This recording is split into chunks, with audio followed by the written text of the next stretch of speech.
Hi everyone, thank you for joining us for the Instant Pot program, and today I'm going to show you how to cook some yummy beef stew. It is one of my family's favorites. We have it at least once a week. Well, I like the leftovers, so I definitely have it more than once a week.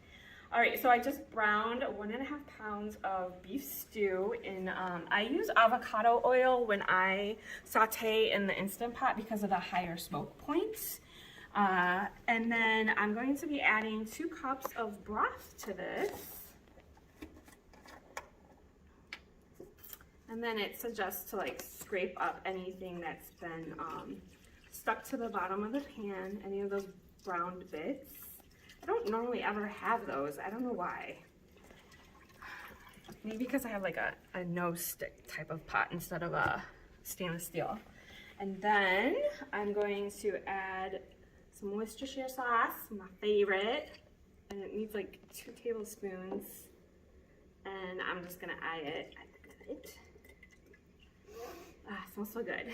And then I'll be adding, well, I would add garlic and onion. I don't eat garlic and onion. And then I'm going to add 1 pound of cut up potatoes and a bag of like baby carrots, like a 16 ounce, I think is what it is. Yeah. Oh, and then I just put them in whole. I never cut them up. I don't know why, it just works out. I guess it's kind of like when you do a pot roast, people don't normally cut them up. If you do baby carrots. And then we will be adding our 10 ounces of tomato sauce. Yeah. Now, as this cooks for about a half hour, it's not going to be thick. We have to make a cornstarch slurry to thicken it after it's cooked. So can you imagine that? Beef stew in like a half hour, it's amazing. I am also going to add a teaspoon of Italian seasoning to this, which I never do, and it tastes amazing without.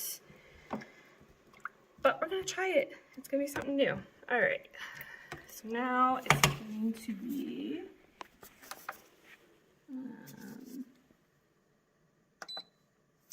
put the lid on it.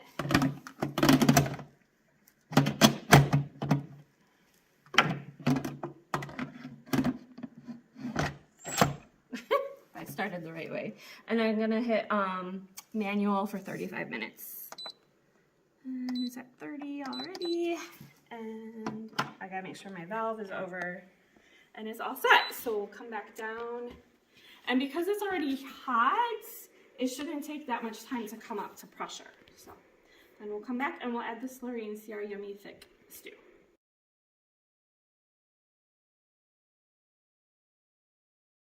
So to make this cornstarch slurry that's going to go into the stew after it's cooked, you just dump in cornstarch into cold water and you just give it a good whisk. It's going to sit, it doesn't need to, but if you don't pour it in right away, the cornstarch will clump at the bottom, and then you just give it another stir right before you put it in if you've never done that before, okay?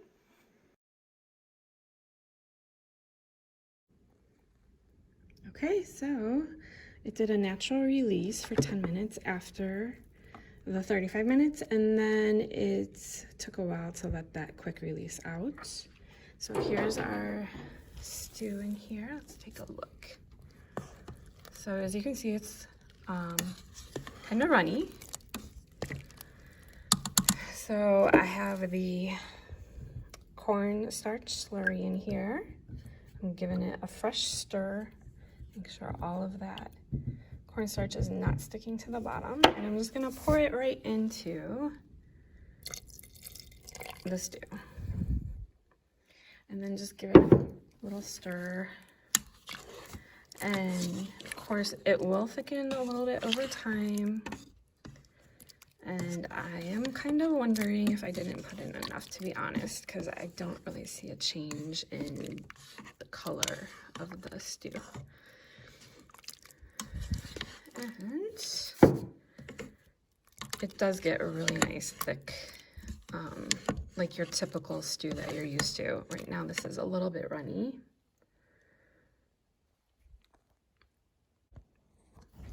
So I let it sit for a few minutes, and as you can see, it's starting to get a little thicker.